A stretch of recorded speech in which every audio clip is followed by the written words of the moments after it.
whatever you want to call it, like if you want to call it like resilience or mental toughness or whatever. And it's like, it is, that quality is just like so absent in so many kids that we talk to. Like, just, and you know, it's funny because it doesn't take a lot, from what I can tell, to get kids to start trying to be resilient or try to be a little bit tougher mentally.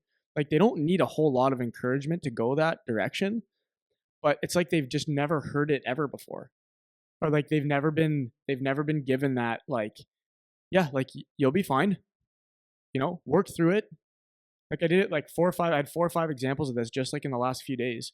Like I was on the bench and one of the kids um he got hit like kind of weird, whatever, and he was like kind of having a little bit of a baby tantrum on the bench about it. And I was like looking and I was like, you're playing a tough sport, man. Like, what do you think's gonna happen? You're gonna cry? You're gonna sit here and cry about it? You're in the wrong game, dude.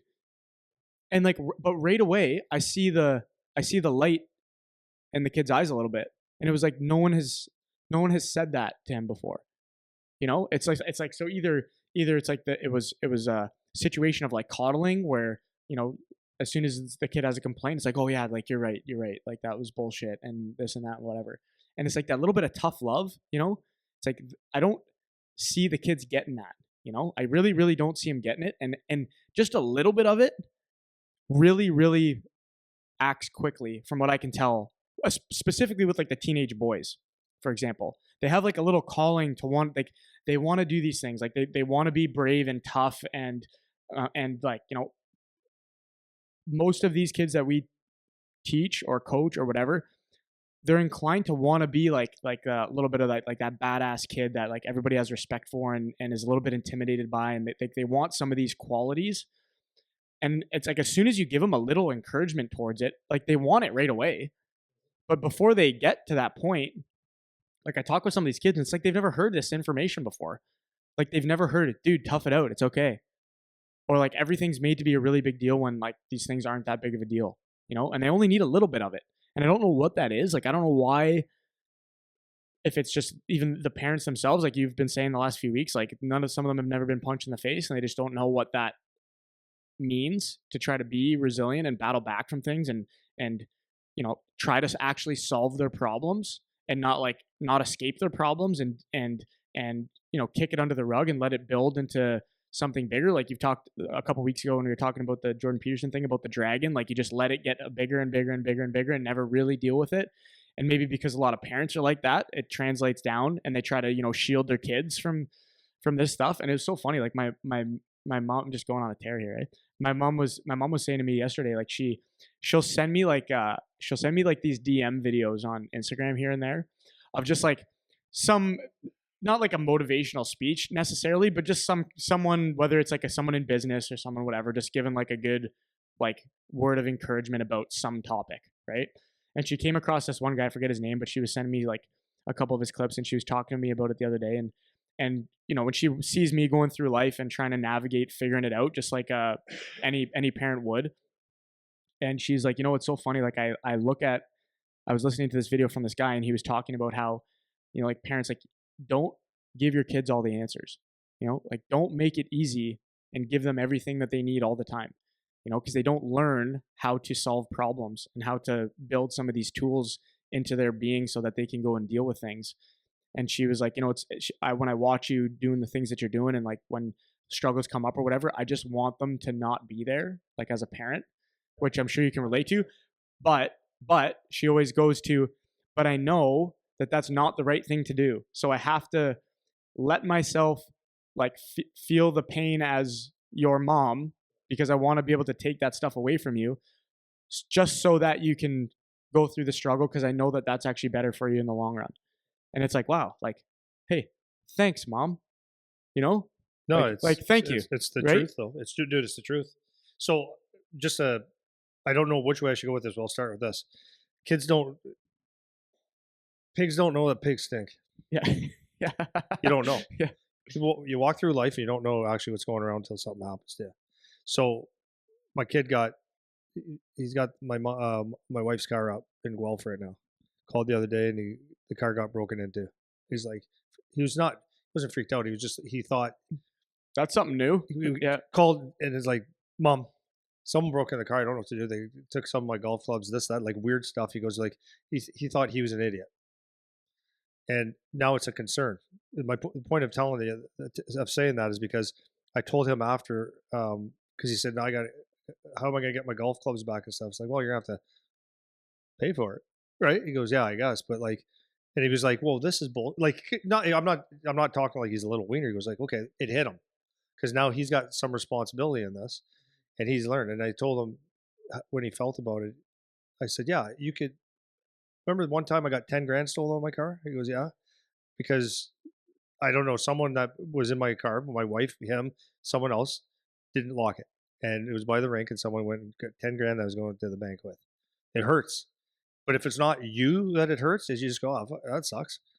But now it hit you. Now you understand what it feels like to get broken into. Now when mom and dad say, I'm not talking like it anybody, it's lock the door, lock the door, lock the door. And you go as a kid go, ah. Now it affects you. Now you actually care. It's the only way that you know what a banana tastes like is by eating a banana. Can't explain it, right? Pigs don't know pigs stink. You don't know until you get away from it, you come back and ooh, Yeah. right? Right? Yeah. They don't know they stink. Yeah. Right? So when you're looking at kids, going back to your thing is I'm the exact same thing with all our kids, grandkids. So you don't want them to hurt. But I know, like, especially going through the hockey thing is the one thing I can experience. I know there's days, I told you this a long time ago. When a kid moves away from home at 16 years old, people think, oh, wow, what a success story for kids, and they should be real happy. It's like, no, no, no. Kid, your son has just moved away at 15, 16 years old.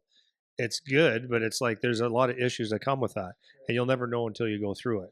The kid will never know until you go through it. Those lonely nights, So as a parent, you hurt for them because that was my experience, right? You're a 16-year old kid moved away from home. There's one. Number two, you're not going to be getting the top ice time. Not possible. So there's two. You want to fit in. There's three. Like there's all these things that keep popping up that you got to solve. And I wish I could take him every day and just say, okay, here's what's going to happen today. Here's how you deal with that, but you can't.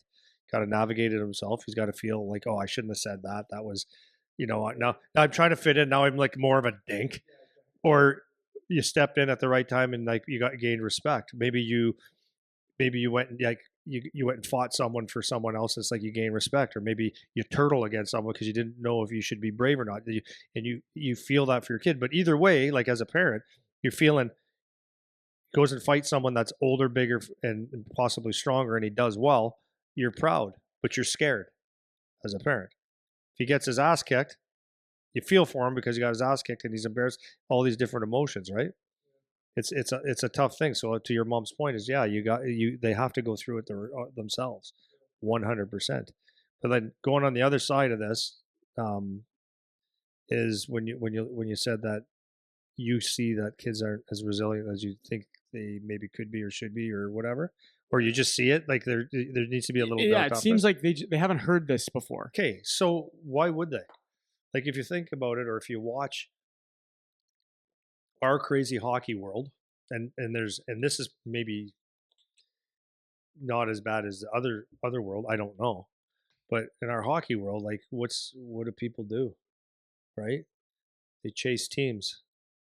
They don't.